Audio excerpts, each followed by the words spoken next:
If you head through downtown Fort Valley, a good chance you may end up waiting on a train. It's not just an inconvenience for motorists, it impacts businesses and even emergency workers. Kayla Solomon shows you why some are hoping they could soon have a solution to the downtown slowdown. On any given day, you'll hear the sound of a train chugging through Fort Valley. And you may also be stuck sitting at one of the intersections.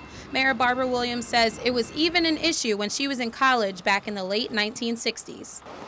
You could leave Fort Valley State College then, Fort Valley University, come downtown, and if you had a class at 1 o'clock, you were going to be late getting to class because of the train. The issue? There's a switching station in town, and often trains sit as rail cars are moved around. The Main Street intersection has a front row seat. What you see behind me is one of the issues that Peach County is working to change. This intersection has already been blocked for over 20 minutes, and although there are other ways to get around it, if you're new to the area or just unfamiliar, you may be stuck sitting here for a while. Railroad Cafe sits next to the intersection. It opened 3 years ago. Bob Levitt comes here to watch the trains and take pictures for his collection.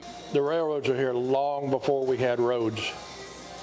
They were here prior to the Civil War, especially this line here in Fort Valley. Levitt has studied the railroad system throughout Central Georgia for over 25 years, and he says judging by the traffic and railroad placement, there's really only one solution that would work in Fort Valley.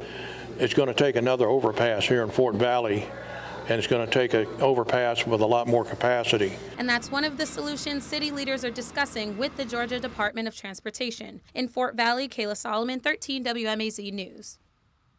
And that meeting with GDOT is scheduled for Tuesday morning in Atlanta. Some other possible solutions include moving the switching station and eliminating one of the intersections altogether.